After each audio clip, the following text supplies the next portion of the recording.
Hello বন্ধুরা, কেমন আছো সবাই? আজকের আমি একটা অন্যরকম ভিডিও নিয়ে তোমাদের সাথে চলে এসেছি। আজকের আমি দেখাবো কিভাবে বিউটি ব্লেন্ডার এবং মেকআপের ব্রাশগুলোকে ক্লিন আপ করতে হয়।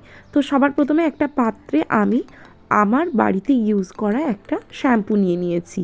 নর্মাল টেম্পারেচারের ওয়াটারটা ছিল এবং সেই জলের মধ্যে সমস্ত তুলি বিউটি ব্লেন্ডারকে আমি কিছুক্ষণের জন্য ডুবিয়ে রেখে তারপর একটা ক্লিন ওয়াটারে সেগুলোকে আবার ডুবিয়ে রাখছি। শ্যাম্পু ছাড়াও কিন্তু তোমরা হ্যান্ড ওয়াশ বা যে কোনো ফেস ওয়াশ দিয়ে ব্রাশগুলোকে ক্লিন করতে পারো। মেকআপ আর্টিস্টদেরকে নিয়ে বিভিন্ন মানুষের বিভিন্ন ধরনের চিন্তাভাবনা রয়েছে।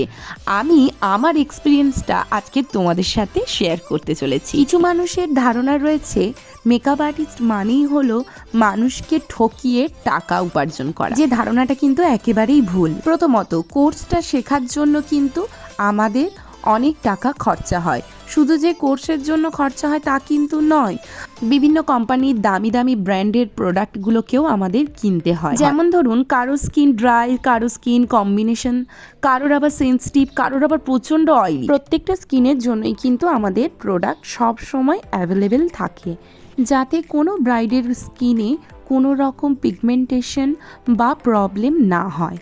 ব্রাইডকে সাজাতে গেলে এমন কিছু মানুষ ওখানে উপস্থিত থাকে যারা ভাবে যে একজনকে যদি ফ্রিতে আমরা করে দিই তাহলে হয়তো আমাদের কোনো রকম লোকসান হবে না। এই ধারণাটা কিন্তু একেবারেই ভুল, কারণ একটা কাজের মধ্যে কেবলমাত্র প্রোডাক্টের ব্যয় থাকে না, থাকে আমাদের অনেক পরিশ্রম। তাই দয়া করে এই অনুরোধটা করে নিজেদেরকে ছোট করবেন না। যেদিন যেদিন আমার ব্রাইডাল বুকিং থাকে সেদিন সকাল থেকে আমি একদম রেস্টে থাকি, যাতে আমার কাজটা করতে কোনো রকম যেন কষ্ট না হয়। ভরা পেটে কাজ করতে আমার প্রচণ্ড অসুবিধা হয়, সে কারণে আমি লাঞ্চ অনেকটা তাড়াতাড়ি করে দিই। এবং যারা আমার কাছে সেজেছো তারা সবাই জানো যে আমি ভীষণ পাংচুয়াল, অনেকটা তাড়াতাড়ি গিয়েই আমি উপস্থিত হয়ে যাই এবং আমি সব সময় চেষ্টা করি আমার কাজটা যেন আমি বেস্ট দিতে পারি।